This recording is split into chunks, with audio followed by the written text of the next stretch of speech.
Concurseriano e concurseriana do meu Brasil, voltamos novamente com nossa aula do Estatuto do Servidor de Quatis. Você que está fazendo o concurso de Quatis, olha aqui, ó, no seu conteúdo programático, se você está fazendo para ensino médio são todos esses cargos aqui, ó. Tá vendo? Se você está fazendo para ensino médio, o Estatuto do Servidor e a Lei Orgânica está no seu conteúdo programático. Então, qualquer um desses cargos aqui que você esteja fazendo, esse material serve para você, tá? Então, o que é que a gente faz aqui para ajudar o aluno? Além da gente dar essa aula completamente gratuita para vocês, a gente fornece também um material de apoio. Mas antes de eu falar do material de apoio, se você estiver chegando aqui no nosso canal agora, eu vou pedir para você se inscrever no canal, para você poder receber as notificações toda vez que a gente postar um vídeo novo, né? Toda vez que a gente postar uma aula nova, o YouTube ele vai te avisar que existe uma aula nova para você poder assistir. Beleza? Se você estiver fazendo um concurso de Quatis, melhor ainda, que aí ele vai te avisar sempre que a gente postar. Então você clica no sininho, coloca lá todas as notificações. Beleza? Então, você que está fazendo o concurso, eu vou pedir também para você curtir o vídeo, porque ao curtir o vídeo, você provoca o que a gente chama de engajamento. Esse engajamento faz com que esse vídeo chegue para mais pessoas. Então, quanto mais pessoas adquirirem conhecimento, melhor, né? Você vai ajudar outras pessoas a adquirir conhecimento também, beleza? E você também pode deixar um comentário, né? Se você perceber que eu falei alguma coisa errada, ou se você quiser elogiar, ou se você quiser comentar sobre a aula, ou se você quiser me xingar, enfim, você pode fazer, aí você pode ficar a seu critério. O comentário é livre, você faz o que você quiser, beleza? Então aqui a gente tem o nosso material aqui, deixa eu só mostrar aqui bem rápido, porque eu geralmente sempre mostro em todas as aulas, né? Mas a nossa equipe, ela está trabalhando tanto, que agora ela fez mais coisas para mostrar para vocês, para te ajudar. Aqui a gente tem, além das 50 questões do Estatuto, né? Que são, esse é o material que você adquire quando você compra, esse aqui é o material real, né? Então você adquire esse material. Você tem aqui também 50 questões da Lei Orgânica, né? Todas comentadas, todas certinhas, comentadas bonitinho. E você tem o combo. Você pode comprar os dois com valor promocional. Comprando um de cada vez, você vai pagar um valor maior. Comprando o combo, você vai pagar um valor menor. E agora a gente tem também 50 questões de informática para nível médio. Ou seja, se você estiver fazendo qualquer um desses cargos aqui, ó, para nível médio, você tem aqui, ó, informática básica para estudar. Então, todos esses assuntos aqui a gente colocou 50 questões de tudo isso daqui. Agora, por que é bom você estudar por questões? Porque, mesmo que você não saiba o assunto, você consegue, pelo comentário, você já consegue tirar algum tipo de conhecimento. Por exemplo, qual dos seguintes dispositivos é considerado uma unidade de entrada em um computador? Unidade de entrada, você vai sempre lembrar que é você entrar com os dados, e aí vai processar os dados e vai ter uma saída. Quando você digita, você está entrando com os dados. Quando você entra com os dados, ele vai processar e vai sair na tela do computador, que é uma unidade de saída. Aqui ele quer saber qual dos seguintes dispositivos é considerado uma unidade de entrada de um computador. É uma impressora? Quando você manda a função para a impressora, ela vai entrar os dados ou ela vai sair os dados? Vai sair, né? O papel sai, né? Você manda ela, você clica para imprimir e ela sai. Então não é de entrada, é de saída. O monitor é a mesma coisa. Você vai digitar no teclado e o teclado vai mandar a informação para o processador, ele vai processar e vai sair no monitor. Então o monitor é uma unidade de saída. Então não é de entrada. Teclado, olha o teclado aqui. O teclado é uma unidade de entrada, porque você está digitando e ele está entrando os dados. O alto-falante é a mesma coisa. O alto-falante, ele é um periférico de saída. Por quê? Porque sai o som, né? Vai sair o som, entendeu? Então aqui, ó, ele dá o gabarito e ele te dá o comentário aqui, ó.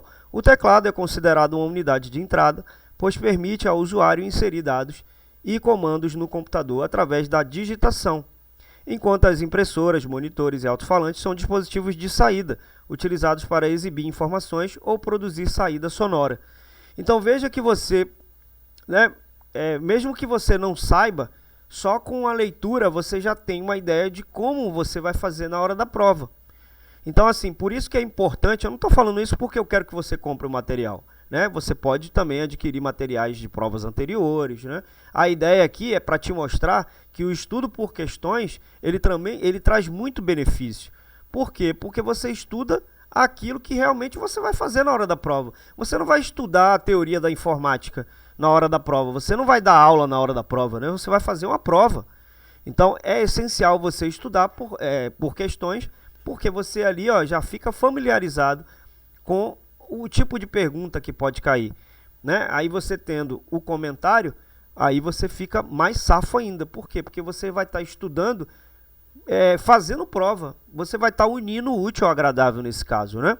Então aqui a gente tem as 50 questões de informática, a da lei orgânica, e agora a gente adicionou também 50 questões de assistente administrativo, que no caso vai envolver aqui a parte específica do cargo, que é essa aqui, ó, assistente administrativo, conhecimentos específicos. A gente pegou todos esses assuntos aqui, ó, e fez 50 questões para você poder estudar, tá? Então você tem esse material também. E agora a gente incluiu também no material 76 questões de conhecimentos gerais. Conhecimentos gerais também está aqui, ó.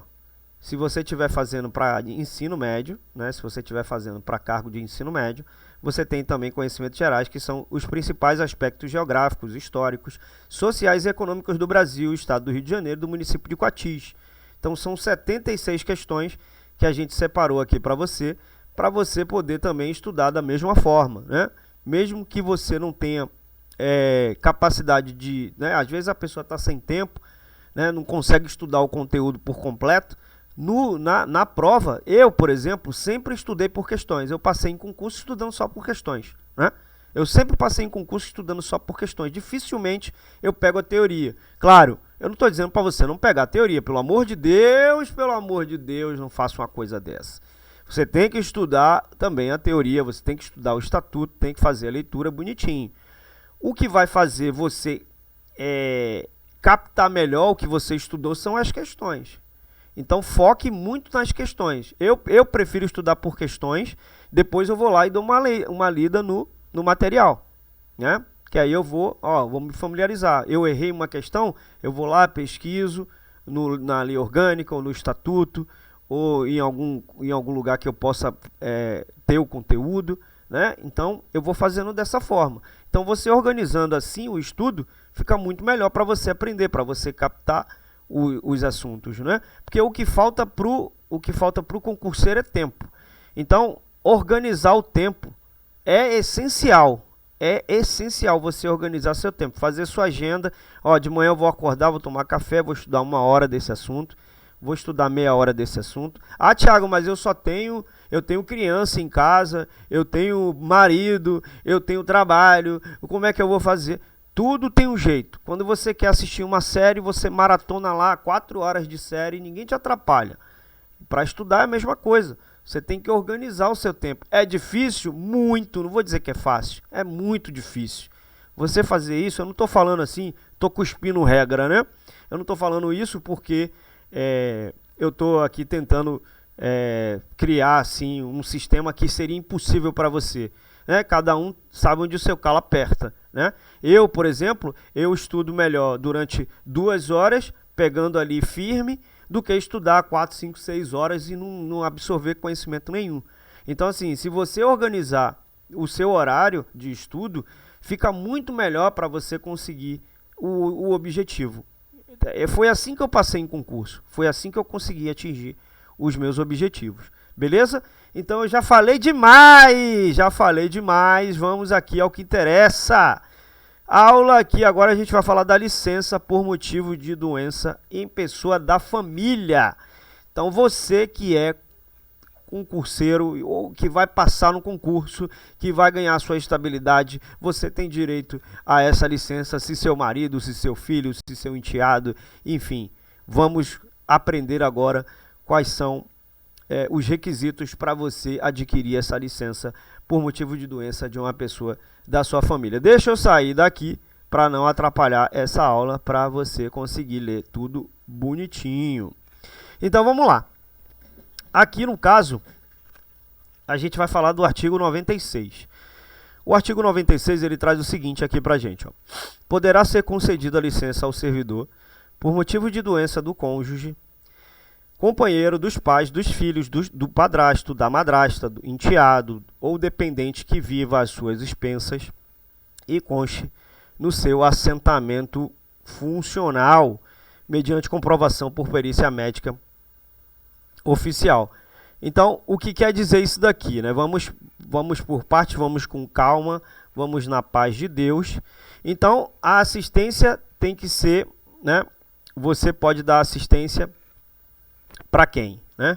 Para quem que você pode dar essa assistência? Membros da sua família, geralmente parentes de primeiro grau, cônjuge, né? Seu marido, seus pais, seus filhos, padrasto, madrasta, enteado e dependentes que vivam sobre sua responsabilidade, né? Você está ali responsável por esse dependente, desde que haja devida comprovação por meio de uma perícia médica oficial.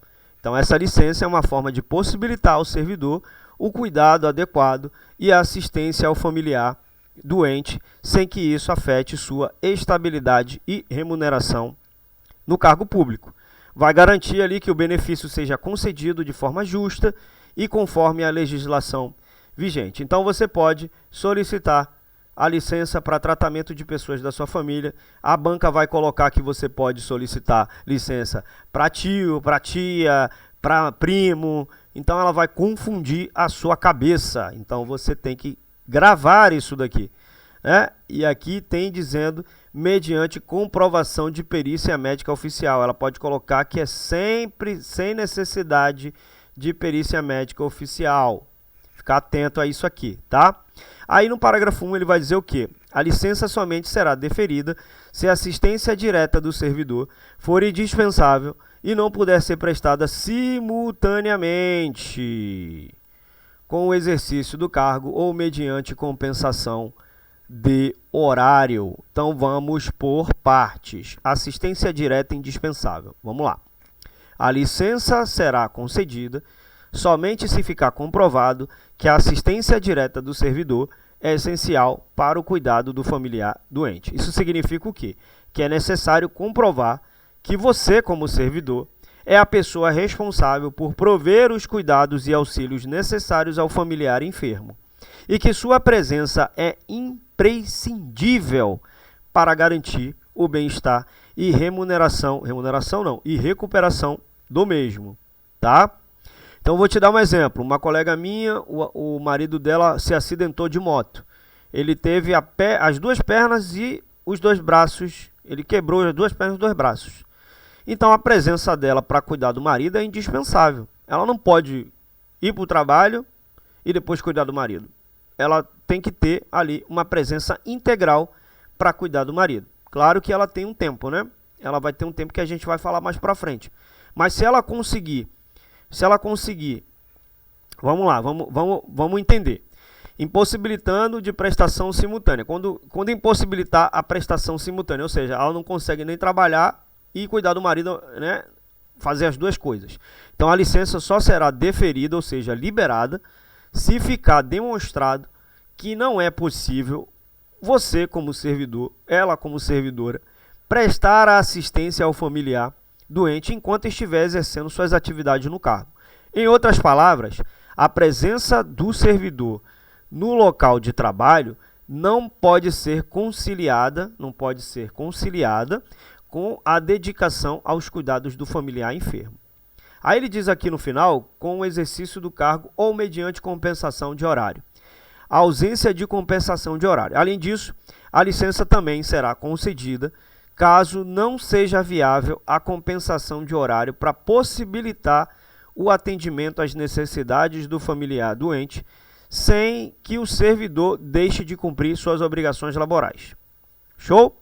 Então, dessa forma, vamos resumir. Dessa forma, o parágrafo em questão ressalta que a licença por motivo de doença em pessoa da família não será concedida de forma automática, mas somente após a devida comprovação da imprescindibilidade da assistência direta do servidor ao familiar enfermo, quando não houver possibilidade de conciliar o trabalho com os cuidados familiares, mesmo por meio de compensação de horário. Isso visa garantir o quê? Que a licença seja solicitada e concedida de forma justa e em situações reais de necessidade. Show de bola? Então respira, calma e vamos para o parágrafo 2. A licença de que trata o caput, incluídas as prorrogações, poderá ser concedida a cada período de 12 meses no prazo 90 dias, no prazo máximo de 90 dias, nas seguintes condições. Então vamos lá, vamos entender. Parágrafo 2 traz as condições específicas para concessão da licença por motivo de doença em pessoa da família. Então, inclui possíveis prorrogações, né? Essas condições são estabelecidas de acordo com um período de 12 meses. Então, a licença pode ser concedida pelo prazo máximo de 90 dias, sujeito às seguintes disposições que a gente vai ler aqui agora. Por até 60 dias consecutivos ou não, mantida a remuneração do servidor. Então, se o servidor, né, você como servidora, vai cuidar lá do seu marido. Se você cuidar em 60 dias, o servidor terá direito a uma licença remunerada. Então, o servidor terá direito a uma licença de até 60 dias consecutivas ou não, mantendo sua remuneração integral. Durante esse período, o servidor continuará recebendo normalmente seu salário, mesmo estando afastado das atividades laborais para cuidar do familiar doente. Aí aqui no 2, a partir do 61º dia até o 90º, né? Até o 90º, consecutivos ou não, sem remuneração. Então aqui no 2, do 61º ao 90º dia sem remuneração, após os primeiros 60 dias, o servidor poderá estender sua licença por mais 30 dias. Então ele tem 90 dias, totalizando o período máximo de 90 dias, tá? Então ele tem um período máximo de 90 dias, consecutivos ou não. Contudo, a partir do 61º dia, não haverá mais remuneração. Ou seja, o servidor entrará em uma licença não remunerada durante essa segunda fase do afastamento. Portanto, a concessão da licença por motivo de doença em pessoa da família poderá ocorrer dentro desses limites temporais e com essas condições específicas. Durante os primeiros 60 dias, o servidor receberá sua remuneração normalmente, enquanto nos dias subsequentes, do 61º ao 90º, o afastamento será sem remuneração, ainda que o servidor possa estender o período de licença de acordo com sua necessidade e dentro dos limites estabelecidos. Show de bola? O parágrafo 3, o início do período de 12 meses será contado a partir da data do término da primeira licença concedida. Então vamos entender esse parágrafo. Aqui ele está dizendo o seguinte: ele vai determinar que o período de 12 meses para a contagem das licenças por motivos de doença em pessoas da família começa a partir da data do término da primeira licença concedida. Beleza? Amém? Isso significa que, uma vez utilizada a licença, inicia-se um novo ciclo de 12 meses. Após o término desse afastamento, inicia-se um novo ciclo de 12 meses após o término desse afastamento, para a contagem de novas licenças que possam ser solicitadas. Show? Aqui no parágrafo 4, a soma das licenças remuneradas e das licenças não remuneradas, incluídas as respectivas prorrogações, concedidas em um mesmo período de 12 meses, observado o disposto no parágrafo 3, não poderá ultrapassar os limites estabelecidos nos incisos 1 e 2 do parágrafo 2, que é esse aqui, ó. Não poderá ultrapassar 60 dias e nem 90 dias, tá? Então aqui o parágrafo 2, parágrafo 4, ele diz o seguinte: o parágrafo 4 ele vai estabelecer um limite para a soma das licenças, levando em conta tanto as licenças remuneradas quanto as licenças não remuneradas. Beleza? Aí vai incluir as prorrogações que forem concedidas no mesmo período de 12 meses. Esse limite é calculado com base nos incisos 1 e 2 do parágrafo 2, que a gente acabou de ler. Né? Para relembrar, o servidor pode ter até 60 dias de licença remunerada consecutivas ou não. Aí no 2, a partir do 61º dia até o 90º dia, o servidor pode ter a licença não remunerada. Então, o parágrafo 4 assegura que, dentro desse período de 12 meses, a soma total de licenças remuneradas e não remuneradas não ultrapasse os limites estabelecidos em cada inciso. Por exemplo, se o servidor já utilizou 50 dias de licença remunerada, ainda poderá usufruir de mais 10 dias remunerados antes de entrar na fase não remunerada. Além disso, a soma total de todos os afastamentos, incluindo as prorrogações, não pode ultrapassar 90 dias no período de 12 meses. Então, caso o servidor atinja o limite de 90 dias, ele não poderá usufruir de novas licenças dentro desse mesmo período até que o ciclo de 12 meses se complete. Show? Então, essa limitação são importantes para garantir que o afastamento por motivo de doença em pessoa da família seja utilizado de forma adequada, né? E não ocasione ali prejuízos ao funcionamento dos serviços públicos e à prestação do servidor em seu cargo. Show de bola? Então a gente vai falar aqui da licença para o serviço militar. Aqui no artigo 97, ele diz o seguinte, ó: ao servidor convocado para o serviço militar será concedido licença na forma e condições previstas na legislação específica. Super tranquilo, né? Super tranquilo, super de boa. Então aqui o artigo 97 ele vai determinar que o servidor que for convocado para o serviço militar será concedido ali uma licença para ele, seguindo as disposições e condições estabelecidas na legislação específica para essa situação. Então, essa licença garante ao servidor o direito de se afastar temporariamente do exercício do seu cargo público para cumprir suas obrigações militares. Show de bola? Então, até aqui ficou tranquilo. O parágrafo único ele diz o quê?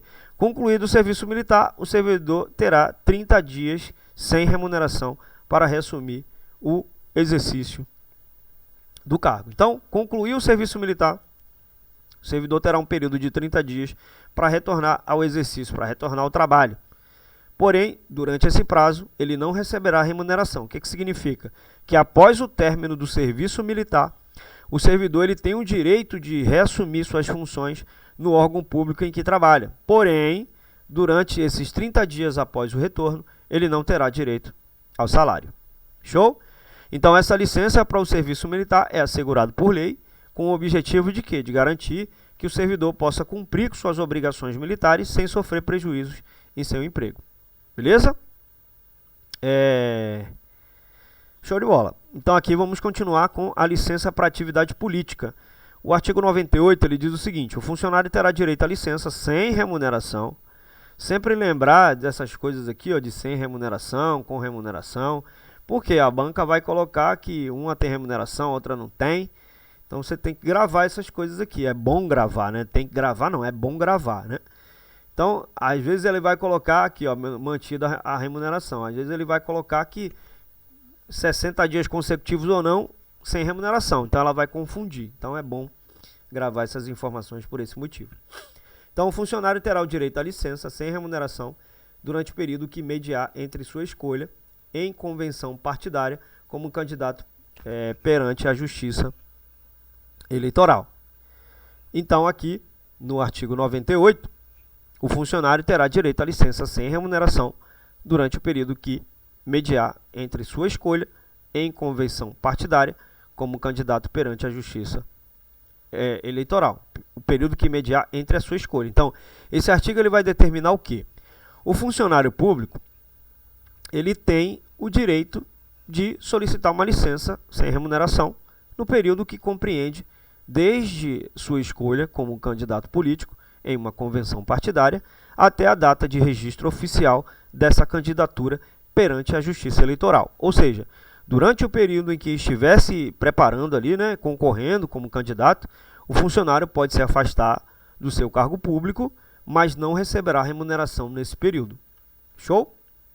Aqui no parágrafo 1 ele vai dizer o seguinte, ó: a partir do registro da candidatura e até o 10º dia seguinte ao da eleição, o funcionário fará jus à licença como se em efetivo exercício estivesse, sem prejuízo da sua remuneração. Ó, tá vendo aqui? Ele já fala que é sem prejuízo da sua remuneração, mediante comunicação por escrito do afastamento. Então, a partir do registro da candidatura até o 10º dia seguinte da eleição, o funcionário fará jus à licença como se estivesse trabalhando, né, como se estivesse ali em exercício, efetivo exercício, sem prejuízo da sua remuneração. Então, esse parágrafo ele estabelece que, após o registro oficial da candidatura na Justiça Eleitoral, o funcionário terá direito à licença, mas dessa vez com o pagamento da remuneração normal, como se tivesse em efetivo exercício do cargo. Então, essa licença remunerada será válida até o 10º dia seguinte ao da eleição. Beleza? Ok. O servidor candidato a cargo eletivo na localidade onde desempenha suas funções e que exerça cargo de direção, chefia, assessoramento, arrecadação ou fiscalização, dele será afastado a partir do dia imediato ao do registro da sua candidatura perante a Justiça Eleitoral até o 10º dia seguinte ao do pleito. Então, o parágrafo 2, ele diz o quê? O servidor candidato, né, o servidor candidato a cargo eletivo, na localidade ali onde ele desempenha suas funções, ou seja, na cidade ali onde ele desempenha suas funções, que exerça cargo, né, tem que ser esse critério, tem que ser cargo de direção, chefia, assessoramento, arrecadação, fiscalização. Dele será afastado a partir do dia imediato ao do registro da sua candidatura perante a Justiça Eleitoral até o 10º dia seguinte ao seu pleito. Então vamos entender isso daqui. Esse parágrafo ele estabelece o quê? Caso o servidor público esteja concorrendo a um cargo eletivo na localidade onde exerce suas funções e ocupe um cargo de direção, chefia, assessoramento, arrecadação, fiscalização, ele será afastado automaticamente a partir do dia do registro da sua candidatura perante a Justiça Eleitoral até o 10º dia após o dia da eleição. Beleza? Então esse afastamento se dá sem remuneração, ou seja, durante esse período ele não receberá salário, mas estará afastado para se dedicar à campanha ao pleito eleitoral. Show? Aqui no 3, o disposto desse artigo não se aplica aos ocupantes de cargo em comissão. Portanto, os funcionários que ocupam cargo em comissão não têm direito à licença sem remuneração para se dedicar às atividades políticas ou para se candidatarem a cargos eletivos, enquanto os demais servidores públicos podem solicitar a licença durante o período que mediar entre sua escolha como candidato perante a Justiça Eleitoral e o registro da candidatura. Beleza? Então, bem, né? Quem é ocupante de cargo em comissão não pode solicitar essa licença. Agora vamos para a licença para tratar de interesses particulares. Artigo 99. A critério da administração poderá ser concedida ao servidor ocupante de cargo efetivo, desde que não seja em estágio probatório, licença para o trato de assuntos particulares pelo prazo de até 3 anos consecutivos sem remuneração. Então aqui, no artigo 99, ele diz que você pode tirar licença para tratamento particular. Então, aqui vai estabelecer o quê? As condições em que um servidor público ocupante de cargo efetivo, né, tem que ser cargo efetivo, cargo estável, né, ele não pode estar no estágio probatório, ele pode solicitar uma licença para interesses particulares. Então, o artigo 99, a critério da administração, poderá ser concedido ao servidor ocupante de cargo efetivo, desde que não esteja no estágio probatório, ou seja, ele tem que ser um servidor já estável, né, já tem que ter passado mais de 3 anos, uma licença para tratar de assuntos particulares pelo prazo de até 3 anos consecutivos sem remuneração. Show? A licença poderá ser interrompida a qualquer tempo, a pedido do servidor ou no interesse do serviço. Então aqui ele está dizendo o seguinte: a licença poderá ser interrompida a qualquer tempo. Então esse parágrafo ele determina que a licença pode ser interrompida a qualquer momento, seja por solicitação do próprio servidor ou por necessidade do serviço público. Isso significa que, Caso o servidor deseje retornar ao trabalho antes do término do prazo da licença, ele pode fazer um pedido de interrupção e retornar ao cargo imediatamente, sem prejuízo em sua posição. Além disso, a administração também pode decidir interromper a licença, caso haja interesse do servidor, do serviço público, ou necessidade de contar com o servidor em suas atividades. Aqui no parágrafo 2, não se concederá nova licença antes de decorrido 2 anos do término da anterior. Então, bem tranquilo, né?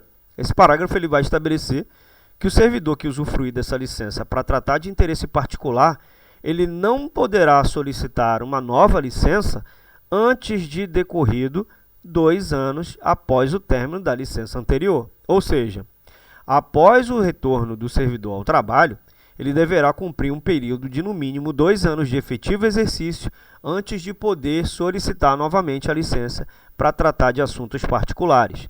Isso é uma medida para evitar a concessão frequente e sucessiva ali de licenças sem remuneração e garantir que o servidor atue efetivamente em suas funções no serviço público por um período mínimo antes de solicitar outra licença dessa natureza. Show? Aqui a gente vai falar agora da licença para o desempenho de mandato classista, no artigo 100. Então ele diz o quê? É assegurado ao servidor o direito à licença com remuneração, correspondente ao vencimento base do nível hierárquico de origem e as vantagens a ele incorporadas, não incluídas parcelas indenizatórias e transitórias, concedidas em razão da função ou local de trabalho para o desempenho de mandato em confederação, federação, associação de classe de âmbito nacional, sindicato representativo da categoria ou entidade fiscalizadora da profissão, ou ainda para participar de gerência ou administração em sociedade cooperativa constituída por servidores públicos para prestar serviços a seus membros, conforme dispuser regulamento e observados o limite de até 3 servidores por entidade, sendo garantido, no mínimo, um servidor para cada entidade. Então, vamos respirar, calma, é muita informação. Vamos respirar, vamos orar, pedir a Deus força, pedir a Deus sabedoria e vamos continuar, tá? Tudo vai dar certo, é só pensar positivo. Pense que você não tem problema nenhum agora, pense que você está lá no seu cargo, comece a visualizar que você já está com seu carro novo, que a sua conta bancária já está cheia de dinheiro, então comece a visualizar e assim a gente continua tranquilamente na paz de Deus. Vamos lá. Então o artigo 100 ele vai falar o seguinte, vamos explicar aqui detalhe por detalhe. O artigo 100 ele trata da licença para desempenho de mandato classista. Então, ele vai estabelecer as condições para que o servidor público ocupe cargos de direção ou representação em entidades classistas. E quais são essas entidades? Sindicatos, associações de classe, podendo se afastar do cargo efetivo para exercer essas funções, mantendo ali a remuneração correspondente. Vamos analisar aqui os detalhes presentes no texto. Então, é assegurado ao servidor o direito à licença com remuneração. Vai corresponder ali ao vencimento base do nível hierárquico de origem e as vantagens a ele incorporadas. Não incluídas, não vai incluir as parcelas indenizatórias e transitórias concedidas em razão da função ou local de trabalho. Para o desempenho de mandato em confederação, aí ele está explicando, federação, associação de classe de âmbito nacional, sindicato representativo da categoria ou entidade fiscalizadora da profissão, ou ainda para participar de gerência ou administração em sociedade cooperativa constituída por servidores públicos para prestar serviços a seus membros, conforme dispuser regulamento e observados o limite de até 3 servidores por entidade, sendo garantido no mínimo um servidor para cada entidade. Então, de acordo com esse artigo, o servidor ele tem o direito de se afastar ali de seu cargo efetivo para exercer cargos de direção ou representação em entidades classistas de abrangência nacional, que a gente já falou, que são os sindicatos, associações de classe, entre outras. Então, durante o período de afastamento, o servidor ele terá direito à licença com remuneração, que corresponderá ao vencimento, ou seja, ao salário base do seu nível hierárquico de origem e às vantagens a ele incorporadas, exceto parcelas indenizatórias, retirando ali as parcelas indenizatórias e transitórias relacionadas à função ou local de trabalho. Então, o regulamento poderá estabelecer regras mais específicas e o número de servidores que podem ser licenciados para cada entidade, permitindo até 3 servidores por entidade, garantindo no mínimo um servidor para cada entidade. Show de bola? Então, beleza. Vamos seguir aqui. Se você não entendeu, você pode ouvir esse vídeo várias vezes até entender, tá? Beleza. Parágrafo 1, ele diz o quê? Somente poderão ser licenciados os servidores eleitos para cargos de direção ou de representação nas referidas entidades, desde que cadastradas no órgão competente. Então, aqui o parágrafo 1, ele estabelece que somente os servidores que forem eleitos para cargos de direção ou representação nas entidades classistas mencionadas no artigo poderão ser licenciados para exercer essas funções. Para tanto, as entidades devem estar devidamente cadastradas no órgão competente. Show? Então, a licença terá duração igual à do mandato, podendo ser renovada no caso de reeleição. Esse parágrafo ele vai determinar que a licença concedida ao servidor terá a mesma duração do mandato para o qual ele foi eleito na entidade classista. Além disso, no caso de reeleição, o servidor poderá renovar a licença para continuar exercendo o cargo de direção ou representação.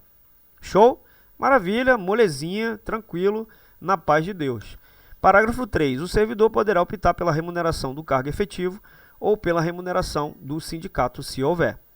Então, aqui, esse parágrafo ele vai estabelecer que o servidor ele tem o direito, né, de escolher entre receber a remuneração correspondente ao seu cargo efetivo ou a remuneração oferecida pelo sindicato ou entidade classista para a qual foi eleito. Então, ele poderá optar pela melhor forma de remuneração para si durante o período em que estiver afastado para exercer a função classista. Show? Então, o servidor poderá optar pela remuneração de cargo efetivo, né, a remuneração do seu cargo, ou pela remuneração do sindicato, se houver.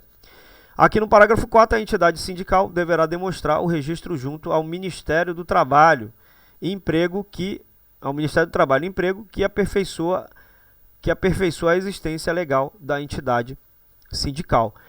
Então, vamos explicar esse parágrafo. Esse parágrafo ele determina que a entidade sindical para a qual o servidor foi eleito para exercer cargo de direção ou representação deve apresentar a documentação que comprove seu registro junto ao Ministério do Trabalho e Emprego. Então, esse registro ele é essencial para garantir a existência legal da entidade sindical e a legitimidade dos seus dirigentes. Já o parágrafo 5º, ele diz que o sindicato, sem respectivo registro, não é sujeito de direitos e, consequentemente, seus dirigentes não fazem jus a qualquer benefício sindical. Então, esse parágrafo ele vai estabelecer o quê? Ele esclarece que caso o sindicato ou entidade classista não possua ali o registro junto ao Ministério do Trabalho e Emprego, ele não tem reconhecimento legal, portanto, não pode ser sujeito de direitos. Então, isso significa que seus dirigentes, incluindo o servidor público afastado para exercer cargo de direção ou representação, não terão direito a qualquer benefício sindical ou proteção prevista em lei para sindicatos regularmente registrados. Show? Maravilha. Agora a gente vai falar da licença prêmio, né? Aqui é no artigo 101. Então, calma, respira. Vamos respirar. Eu sei que é muita informação, mas assim, se você for devagarzinho, tranquilamente, um passo de cada vez, um degrau de cada vez, respira fundo, solta o ar devagar pela boca. Aqui a aula também ela é uma aula, né? Não é só aula de estatuto, também é uma aula de yoga, também é uma aula que você vai internalizar, você vai, vai viajar mesmo na maionese. Então, é bom a gente fazer essas pausas, assim, essas pequenas pausas. Por quê? Porque você vai lembrar que você precisa se inscrever no canal, né? Você vai lembrar que você precisa dar uma curtida no canal. Você vai lembrar que você precisa fazer um comentário bonitinho para ajudar o titio que está aqui fazendo uma aulinha bonitinha para você. Então é bom a gente dar essas pausazinhas, porque a gente respira, a gente pensa melhor, a gente coloca as ideias mais tranquilamente na mente, né? Então, vamos devagar, vamos tranquilos, que tudo vai dar certo, beleza? Artigo 101. O que ele diz aqui, o artigo 101? Após 5 anos de serviço público municipal, a contar da publicação desta lei, o servidor efetivo poderá requerer o gozo da licença-prêmio por 90 dias sem prejuízo da remuneração, em período a ser definido pela administração pública. Então, aqui o artigo 101, ele trata o quê? Ele vai estabelecer as regras, né? Que os servidores públicos efetivos, né? Os servidores públicos estáveis do serviço público municipal, eles possam usufruir desse benefício após completarem ali um período de 5 anos de serviço. Então, vamos analisar os detalhes do artigo, né? Então, a cada 5 anos no serviço público municipal, a contar da publicação dessa lei, o servidor pode requerer o gozo da licença-prêmio por 90 dias, sem prejuízo da remuneração. Então, ele vai receber a remuneração tranquilamente, em período a ser definido pela administração pública. Então, conforme esse artigo, após cada período de 5 anos de serviço público municipal, a contar da data da publicação da lei que estabelece esse direito, o servidor efetivo ele tem a possibilidade de solicitar o gozo da licença-prêmio. Então, essa licença tem a duração de 90 dias e será concedida ao servidor sem prejuízo de sua remuneração. O período específico para usufruir da licença será definido pela administração pública. Tiago, por que você repete a mesma informação? Porque às vezes eu falo na primeira vez e você não ouve. Quando eu falo pela segunda vez, talvez você comece a entender o que eu estou falando. Então é sempre bom, eu sempre falo e repito com outras palavras a mesma coisa, porque você capta melhor. Porque sempre que alguém fala pela segunda vez com você, você entende melhor. Você presta atenção melhor. Então eu sempre repito com outras palavras para que você vá degustando o conhecimento, para que você vá se alimentando de forma mais tranquila. Beleza? Então aqui o parágrafo 1 ele vai dizer o quê? O servidor que já tem implementado o período aquisitivo deverá solicitar por escrito através de processo administrativo a concessão da referida licença à Secretaria Municipal de Administração. Então o servidor, né, aqui no parágrafo 1, que já tem implementado o período aquisitivo, deverá solicitar por escrito, através do processo administrativo, a concessão da referida licença à Secretaria Municipal de Administração. Esse parágrafo ele estabelece o quê? O servidor que já tenha cumprido o período aquisitivo necessário para requerer a licença-prêmio, ele deve formalizar sua solicitação por escrito, através de um processo administrativo. Vai ser dirigido à Secretaria Municipal de Administração. Então, esse é o procedimento adequado para solicitar o benefício. Show? O prazo para requerer a licença-prêmio, nesse caso, prescreverá em 120 dias corridos a contar da implementação do período aquisitivo. Então, esse parágrafo ele define que o servidor terá um prazo, ele tem um prazo de 120 dias corridos a partir da data em que completar o período aquisitivo de 5 anos para requerer a licença-prêmio. Então, caso não faça o requerimento dentro desse prazo, perderá o direito de usufruir da licença referente ao quinquênio, que significa 5 anos em questão. Show? Maravilha. Então, o parágrafo 3, o requerimento da licença-prêmio poderá ser solicitado por inteiro ou em parcelas não inferiores a 30 dias. Esse parágrafo ele vai estabelecer que o servidor poderá requerer o gozo da licença-prêmio de forma integral, por 90 dias, ou dividir em parcelas, desde que cada parcela tenha duração mínima de 30 dias. Assim, o servidor pode optar por usufruir da licença de uma só vez ou em períodos fracionados. Show? Maravilha.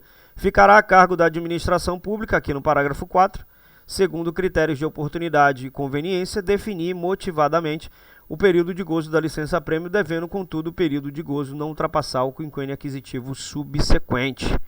Então, vamos entender. O parágrafo ele estabelece que a administração pública ela é responsável por definir, de acordo com critérios de oportunidade e conveniência, o período em que a licença-prêmio será gozado pelo servidor. No entanto, é estipulado que o período de gozo não poderá ultrapassar o quinquênio aquisitivo subsequente. Ou seja, vamos entender, calma. O período de 5 anos seguinte, ou seja, o período de 5 anos seguinte ao que o servidor tenha completado seu último período aquisitivo. Isso significa que a administração ela deve considerar o período de gozo de licença-prêmio dentro dos limites estabelecidos para cada quinquênio, que significa 5 anos, evitando que o servidor acumule várias licenças sem gozo ao longo do tempo. Show? Maravilha. Molezinha. Aqui no parágrafo 5, o servidor perderá o direito à licença-prêmio se durante o quinquênio aquisitivo sofrer penalidade administrativa de suspensão ou superior. Então, ele perderá o direito a tirar essa licença-prêmio se durante os 5 anos, né, durante os 5 anos, ele sofrer penalidade administrativa, né, ele for suspenso ou superior, for uma penalidade superior à suspensão. Então, ele perde a licença-prêmio. Tiver mais de 15 dias de falta não justificada ao serviço. Então, se ele tiver mais de 15 dias de faltas, né, não justificadas, ele também perde essa licença dentro desses 5 anos aqui. Sofrer condenação de pena privativa de liberdade por sentença definitiva transitada do julgado. É claro que ele vai perder a licença, né? Ele vai estar preso.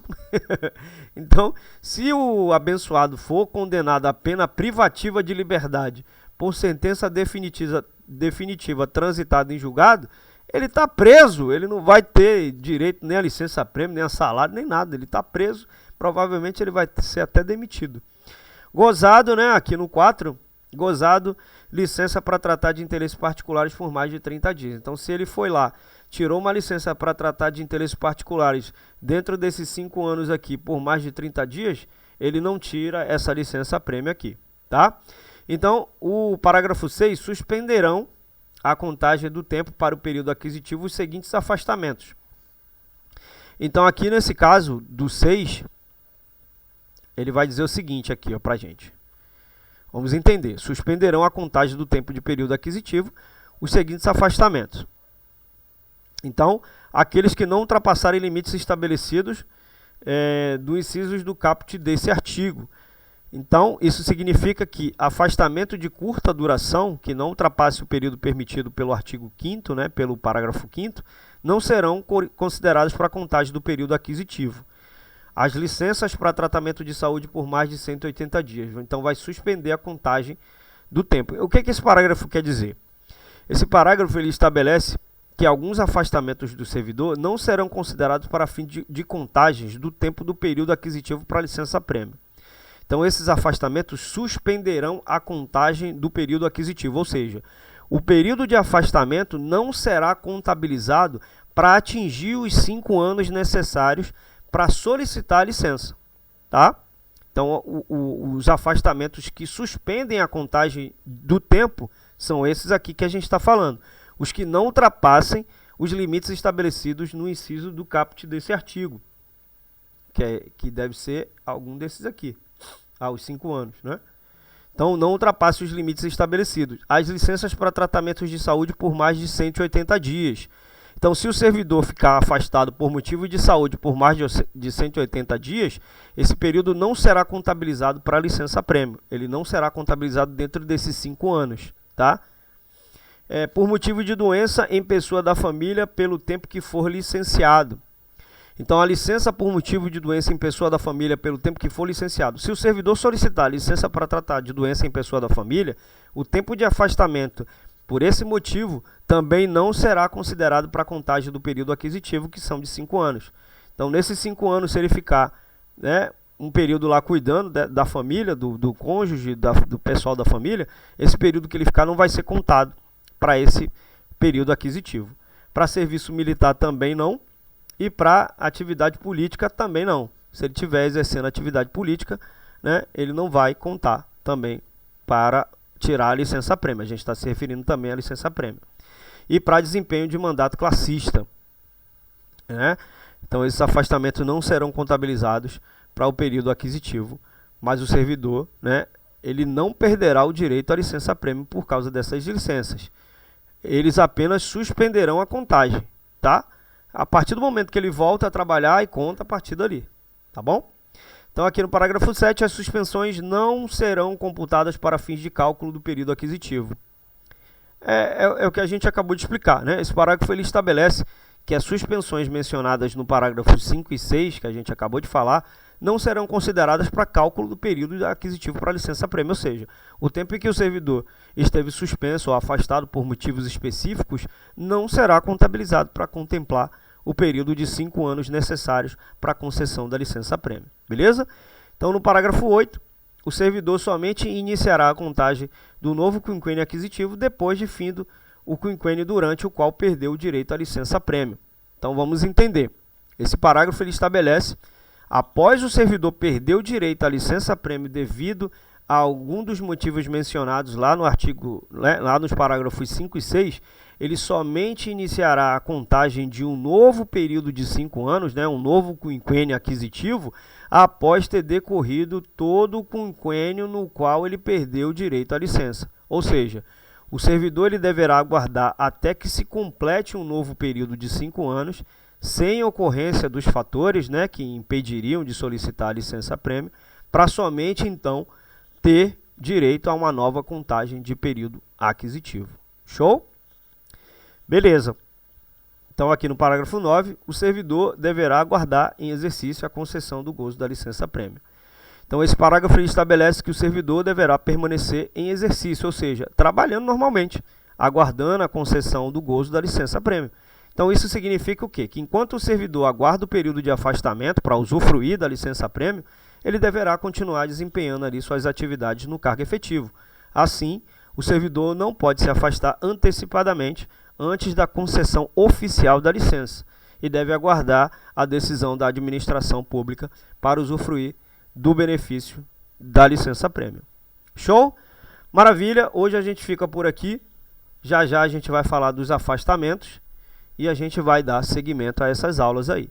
Lembrando que se você gostou da aula, deixe seu like. Coloque aqui nos comentários se você tiver vontade de fazer isso, se estiver ao seu alcance, a cidade que você fala, para a gente saber até onde nossa informação está chegando, para a gente saber se você está, para a gente saber até onde a informação está chegando, tá bom? Beleza? Então ficamos por aqui hoje. Muito obrigado pela atenção de vocês, muito obrigado pelo carinho, muito obrigado pela atenção, muito obrigado pelo abraço. Aquele fim, aquele fim da aula que é sempre ruim. Então, muito obrigado, aquele abraço e tchau!